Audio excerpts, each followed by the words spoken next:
In January 1949, the 13-year-old boy living there seemed like a perfectly normal teenager.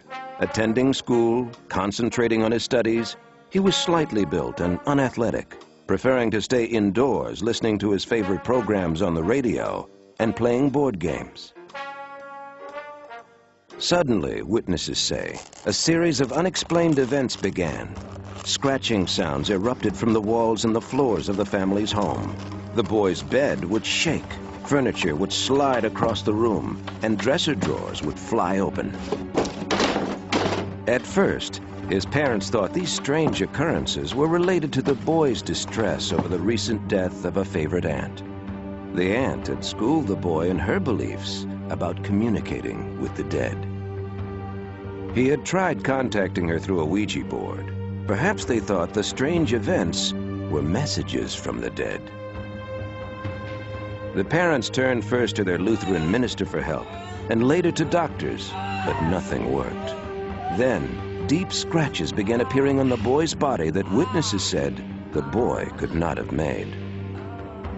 The minister suggested the family contact a Catholic priest. They went to St. James Church in Mount Rainier, Maryland, to meet Father Albert Hughes. Hughes agreed to visit the boy. Later, over dinner at the rectory, Hughes told fellow priest Frank Bober about the meeting. He said that the room would get extremely cold to the point that you would be shivering. The boy was obviously the one that was responsible for moving objects around the room, like the phone off the desk. There was a plethora of vehement statements against God and sacred things. Father Hughes, just 29 years old at the time, was unprepared to deal with the bizarre force that seemed to be inhabiting the boy.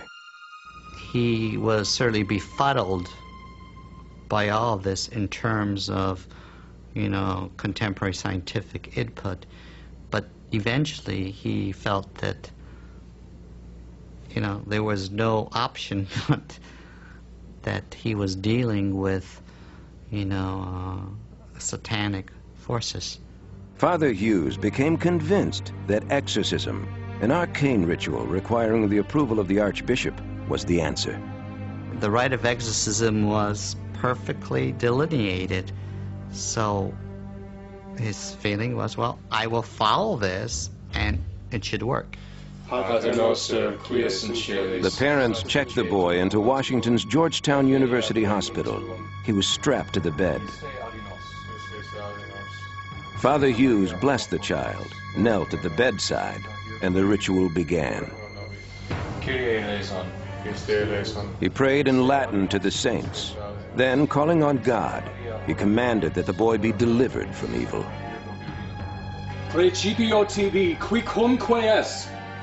And the boy broke the strap and pulled out a spring and gashed Father Hughes's arm from the top to the wrist. Hughes, traumatized both physically and mentally, abandoned the exorcism and left St. James to recover. The boy's parents, worried now that their son could be violent, watched for new evidence of the supposedly evil presence. When freshly scratched markings on the boy's abdomen appeared, spelling the word Lewis, the parents believed they had a sign.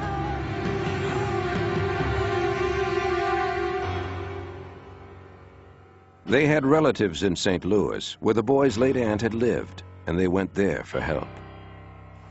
Within days, the parents asked a Jesuit priest at nearby St. Louis University to perform an exorcism. It was early March, 7 weeks into the boy's strange odyssey. The priest said before the Archbishop would approve the exorcism, doctors would have to rule out all physical and mental causes for the boy's behavior. The doctors claimed they did. The Archbishop chose the 52-year-old pastor of the university's church, Father William Bowdern, as the exorcist.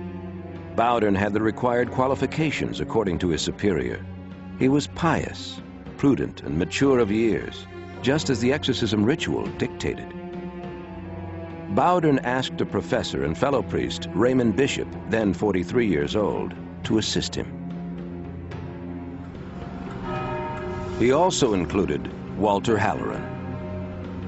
I used to drive for Father Bowdern, and one evening just before supper he came up to me and he said, would you take me someplace tonight? And so I said, sure. A 26-year-old seminary student at the time, Father Halloran had no idea he was about to assist in an exorcism until Father Bowdern began the prayers in the home of the boy's relatives. And I was kneeling at the foot of the bed, leaning on the bed with my elbows, and the bed started going up and down. I guess I looked a little surprised because he stopped for a minute and just looked over and says, don't worry. So I went on with the prayers, and then I think the next thing that happened is that a bottle of holy water flew across the room. It was sitting on a bureau, and it went flying across the room, crashed into the wall. The two priests performed the ritual as Father Halloran and family members held the boy down. Night after night, the priests tried to pin relics of saints on the boy and place a crucifix in his hand. They sprinkled holy water and repeatedly recited the prayers of the exorcism ritual.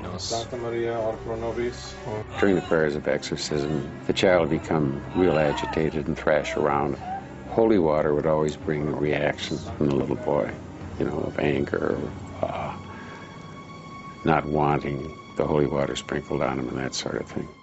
The boy also showed extreme anger toward the priests, according to the author of The Exorcist, William Peter Blatty. The boy was able to spit copiously and prodigious distances with remarkable accuracy. He could spit across a room 20 to 25 feet and hit a priest in the eye, and apparently was unerring. There were a couple of times when the child would make statements about people that were present. He addressed one of the priests, who I think was only there once. And he said, I'm surprised to see you in hell. He says, how did you ever get down here? The ordeal usually ended well after midnight, and the boy would fall asleep. The priests recorded the night's events in a diary signed by all the witnesses, memory of what had occurred the night before. When the exorcism in St. Louis entered its third week, Father Bowdern suggested the boy should convert to Catholicism. You know what a sacrament is. The parents agreed, and the boy began to take religious instruction during the day in the rectory of the St. Louis University Church. Bowdern also decided to move the exorcism there. Ave Maria, gratia plena Dominus tecum. Now, closer to the church, the intensity of the boy's reactions increased. Bloody brandings again rose on his body in the form of words and figures. And there would be arrows. I remember arrows. Another time the word hell appeared. It was very, very exact. You know, you didn't have to work your imagination to see what it was. But most of the time there'd be long welts that would go down his arms, down his legs, across his abdomen, and on his chest.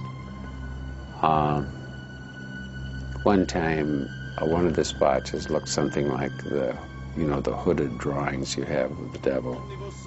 In one account that was so vivid, Father Bowdern recounted in his diary that while he was speaking to the boy, he happened to glance down at his leg, and before his eyes was as though this was a two-pronged pitchfork, ran all the way down from his inner upper thigh down to about the ankle, drawing blood all the way down.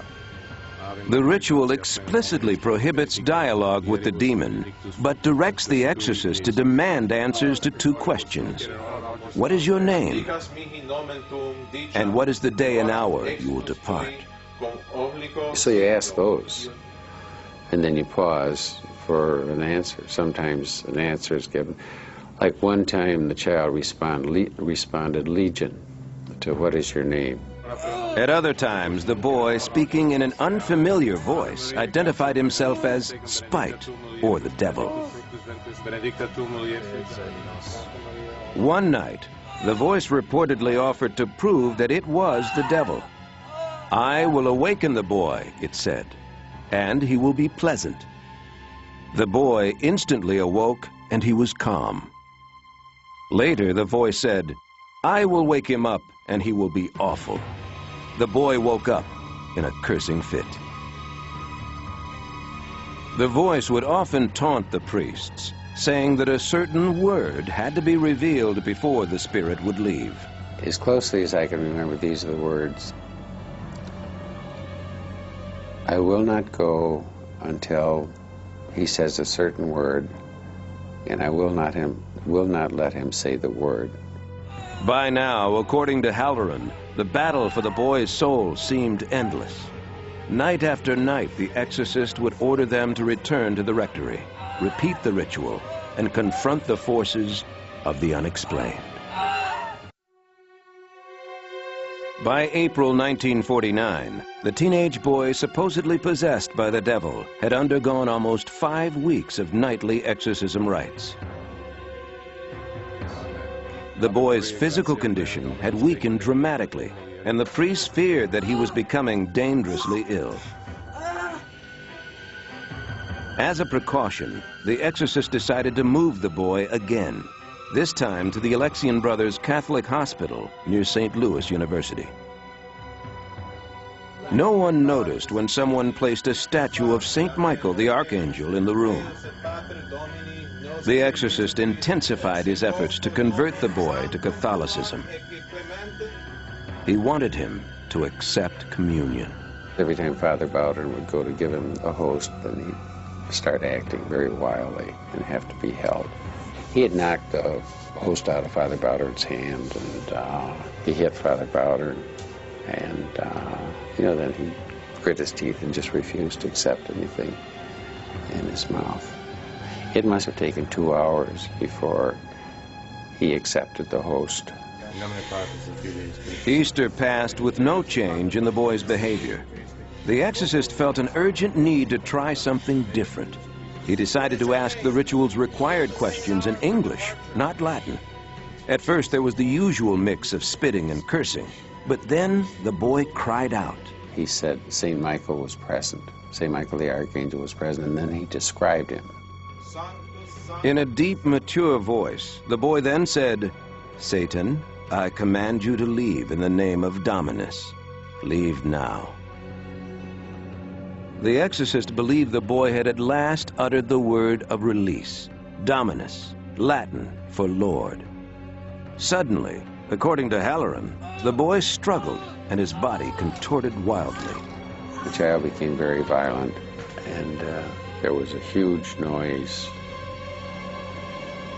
an explosion or report, and a very, very bright light in the sanctuary of the church. Then that disappeared.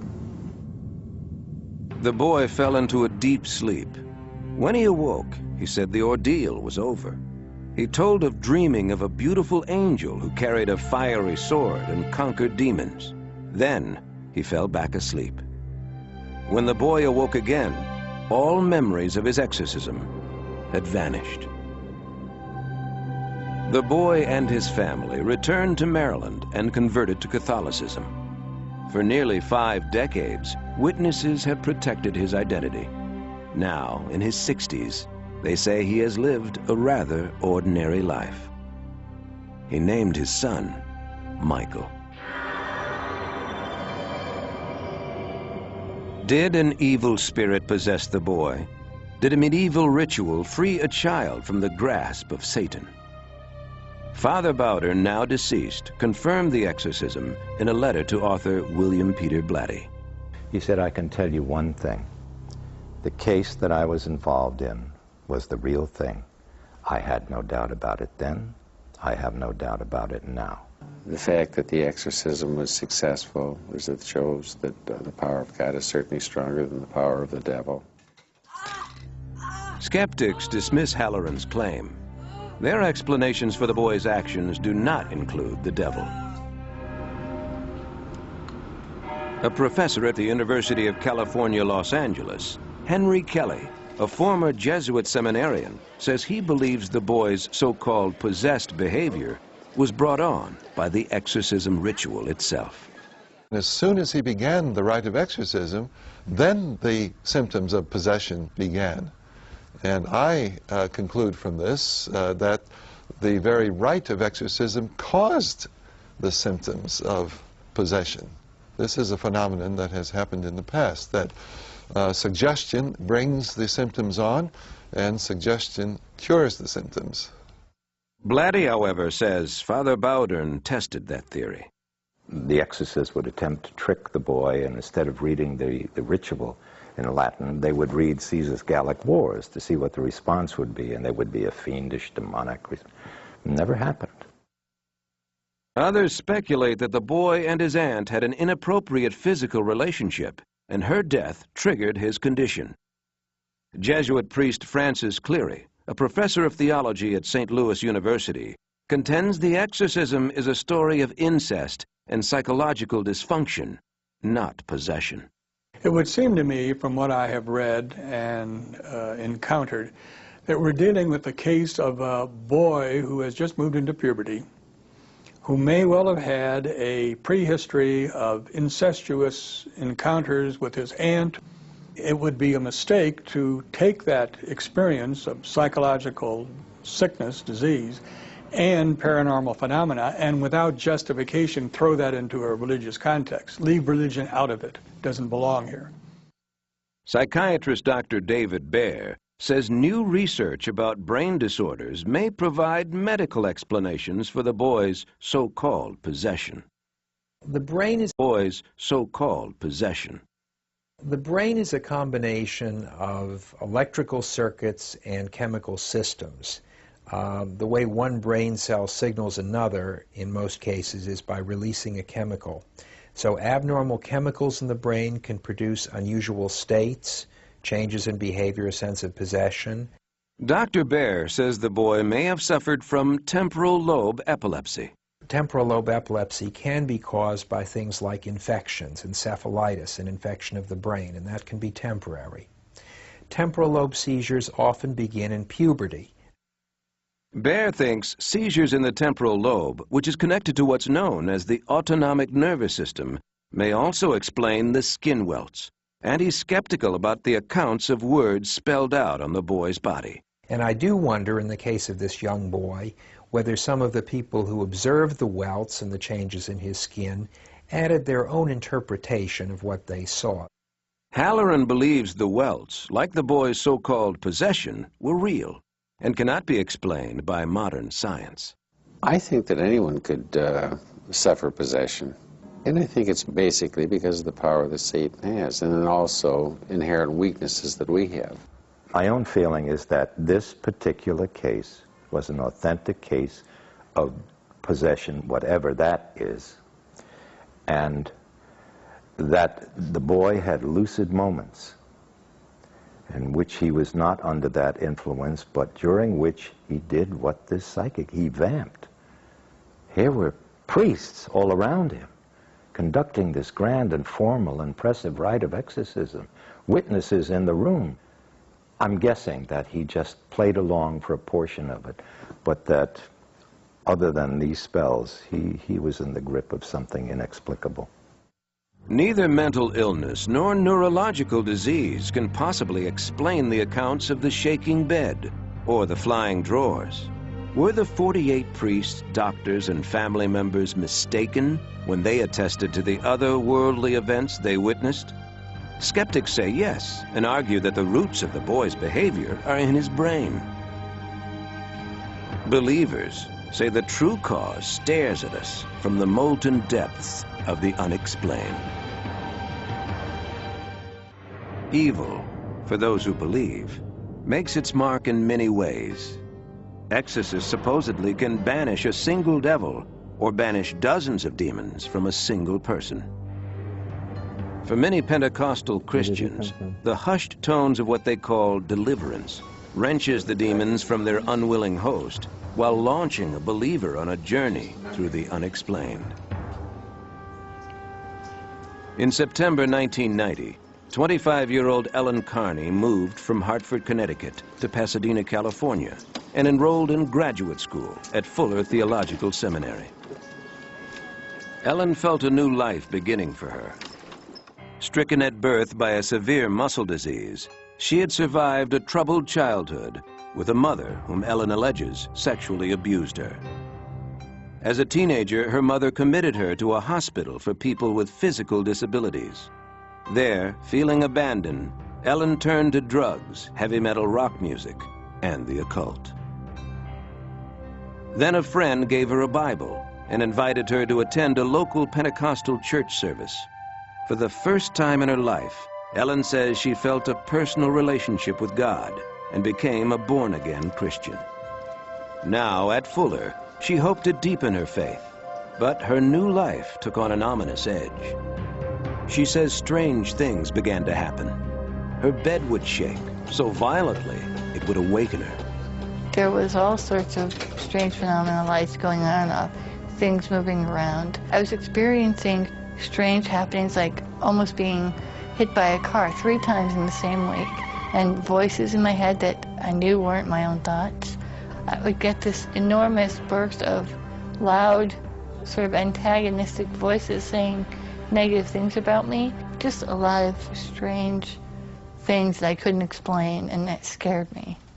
Confused and afraid, Ellen Carney searched for spiritual guidance. One of her friends recommended she talk to Reverend Charles Kraft, an evangelical minister and a professor at Fuller. In addition to his counseling skills, Kraft is a specialist in deliverance, the Pentecostal version of exorcism. I want all spirits out of mind, emotions, and will, in the name of Jesus Christ. During a deliverance, Reverend Kraft says he addresses each demon, naming it by its function, before he casts it out. Spirit of doubt, what does this do to you? She's getting stronger. She's getting stronger. That's bad news for you, huh? I'll give you to the count of 3, and after that the angels come after you with their swords. 1, 2, 3. Ellen knew Kraft practiced deliverance, but she doubted she could be possessed by demons. When I went to see him, I had no idea what I would say. I just went because I thought I had no other choice. In their first 2 meetings, Reverend Kraft and Carney discussed her troubled past. By the 3rd session, Kraft had determined she was demonized. Having demons sort of feels like being slimed. It just feels like being covered in some kind of muck or just being mired down. It's just a really dirty feeling. Kraft asked Ellen if he could challenge her demons. She agreed. Next, Chuck asked me to close my eyes, and he directly addressed the demons in me. All of a sudden, the demon turns up, and you're talking to a demon instead of to Ellen. When the demon spoke, Ellen believed for the first time that evil spirits lived inside her. The demons answered to specific names: fear, depression, death. When Kraft asked who was in charge, he says the demon of death answered. Lord, keep me safe and open. Carney documented the deliverance in her diary. Death did most of the talking and had a much stronger feel and attitude. Though Chuck didn't get louder, he got much firmer and commanded it in Jesus' name to answer. In the name of Jesus, now we... Reverend Kraft believes he then took authority over the demons and ordered them to leave. According to Kraft, once a demon leaves, it cannot return. I've tested this several times, including with Ellen. And when there's been another demon that we had to deal with, I've said, are you the same one that we had kicked out before? He said, no. That one can't come back. Why? Because you forbid it to come back. And he would just send them away. Usually I could see that and felt a real difference. Ellen met with Reverend Kraft every week for 9 months and sensed more than a dozen demons leaving her, but she knew others remained. At night I'd get awakened and I would see spirits in my room, and if I rebuked them in the name of Christ, they would leave, but I was sometimes so terrified I didn't remember to do that. When I had demons, it felt like I couldn't get away from that evil, that pervasive sort of darkness. After meeting with Reverend Kraft for more than a year, the weight of the demons, according to Carney, finally lifted. And when the demons left, so did the voices in her head. I know that I don't have demons living in me. I feel peaceful, I feel free, I feel calm. And I also feel whole in the sense of being one person together. I have my life, I know my memories, my life makes sense now. Did unseen demons inhabit Ellen Carney? Did they create violent and vicious thoughts within her? Believers say demons are real. Kraft insists that people like Ellen often must have their demons banished before they can address underlying psychological issues. A psychological problem doesn't talk to me. A demon does. That's a major difference. A simple problem, but a demon that's reinforcing that one does. The reason she had come in the first place was that she was having some struggles, emotional struggles, and so we knew that we had to deal with that, and that's the important stuff to deal with. Kraft, however, has no professional training in psychology. And in fact, modern science and all psychological theory hold that demons do not exist. The psychological community overwhelmingly agrees that demons are just another name for a troubled psyche. There's no scientific evidence for demons at all, and I personally don't believe they exist. And it's really just a name that people are putting on it. And, I mean, it's no different from my saying, well, I think all your hang-ups are caused by a large green buzzard named Fred who's right behind my back. I mean, do you believe he's there? Beierstein says that in cases like Carney's, perception can be easily distorted. Extreme stress can change brain chemistry. Under those conditions, perception and reality can diverge. And that individual has no way of telling whether it's something going on out there in the real world and being sent up via the sensory pathways, or whether it's something going on in the theater of their own minds. Ellen's feeling of possession, according to Beierstein, could also be linked to her strong beliefs in a demon-filled religion. When somebody has urges that they don't understand and feelings that they don't understand, and it's a label they can grasp, and that label brings with it a whole lot of other baggage that causes people to expect certain things to happen. Some psychologists would say that all this was explainable psychologically, but then I would have to say to them that there's no way I could have caused the external manifestations that happened around me. How do you explain your bed moving? How do you explain things in your house moving? Scientists would argue that Carney only thought her bed moved. They would suggest that her brain played tricks on her. Believers would say the tricks are part of a deadly game played by demonic agents from the unexplained. Exorcism relies on the shrouded mysteries and candlelit rituals of religion. Traditional psychotherapy derives from rational, secular analysis. Despite these vast differences, some therapists have embraced exorcism, adding a mystical adjunct to their therapeutic regimen and entering the world of the unexplained. In the fall of 1982, Margaret Swift, a trained hospital dietitian from Cupertino, California, needed a minor surgical procedure. Margaret recalls she was in otherwise perfect health when she entered the hospital. But when she returned home the next day, she felt new and unexplained symptoms. Oh, well, the symptoms were immediately. After I got home, my legs were heavy, my feet were heavy. It was hard to walk. I seemed to be eating normally, but in 3 days' time, I lost 15 pounds. In 2 weeks, Margaret returned to see her surgeon. He said her symptoms had nothing to do with the surgery and referred her to a specialist who ordered a battery of tests, none of which showed anything abnormal. It was very frustrating, wondering if they ever were going to find something wrong and would it be a terminal illness of some nature. Weeks passed, then months. With doctors unable to treat Margaret's strange exhaustion, she qualified for medical disability. After 6 years, Margaret became curious about an alternative therapy and read The Unquiet Dead by California psychologist Edith Fiore. The book described Fiore's belief that some people afflicted with mysterious diseases may actually be possessed by spirits of the dead. Fiore, who says she has performed exorcisms on hundreds of patients, theorizes that the spirits usually enter humans at cemeteries and hospitals where lost souls linger. Margaret noticed a similarity between her illness and those described in Fiore's book.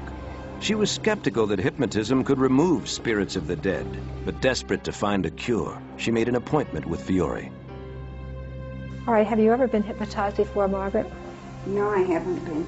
Fiore considered the strange symptoms Margaret presented: intermittent disorientation, and worst of all, the nagging heaviness in her legs.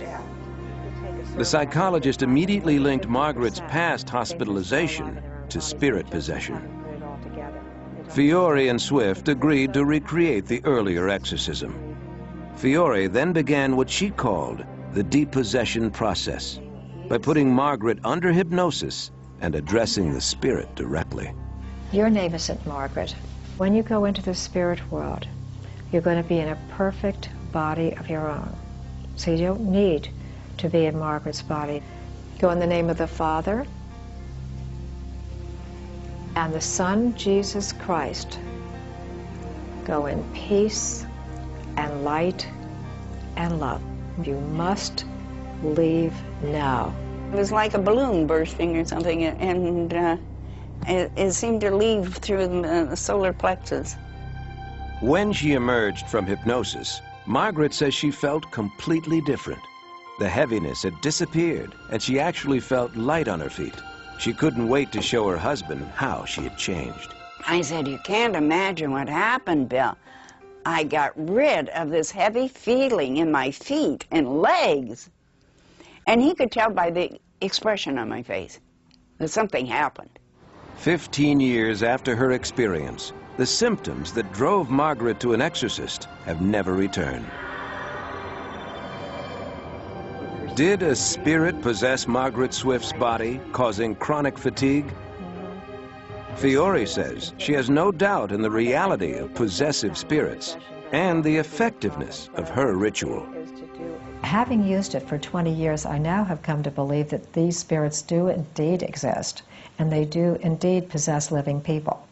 This is therapy. This works. This needs to be done. Most psychologists, however, have grave doubts about Fiore's views.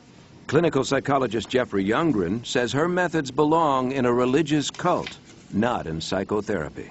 Hypnosis to get in touch with theoretical spirits, to engage in theoretical exorcisms, none of which have any validity in models of science that we accept today, is significantly outside the standard of care.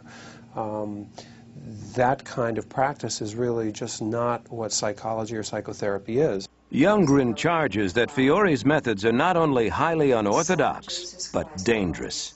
I can see that kind of an introduction to a delusional system, to use a clinical term, stressing a fragile patient and causing them to fall apart.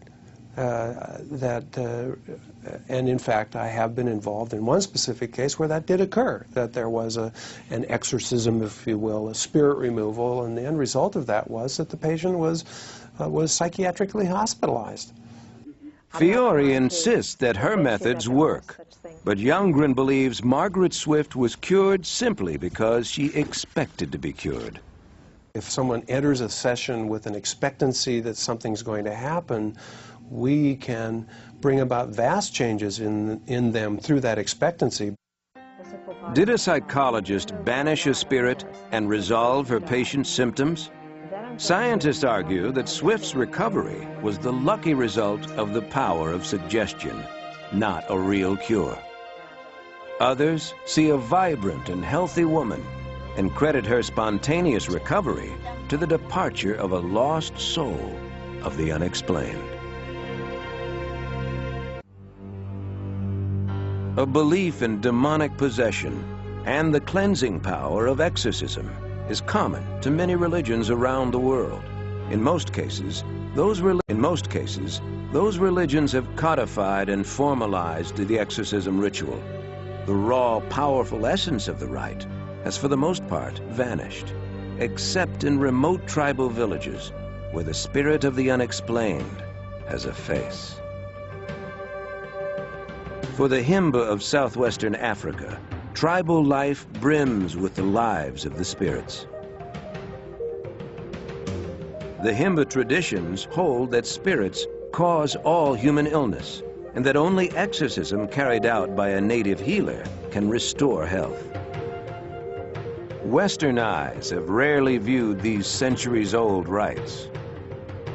Photographers Angela Fisher and Carol Beckwith captured the rituals in photographs and on video.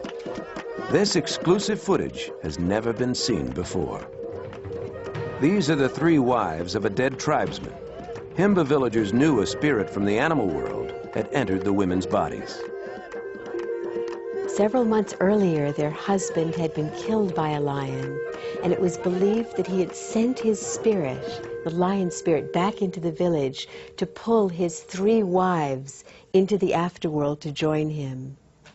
And when the lion spirit took them over, they were completely animal-like. They were growling, they were uttering guttural sounds, they were crawling on the ground on their hands and knees, they were attacking each other. They were no longer human beings in the sense that we would recognize them. The dead man's wives remained in their trance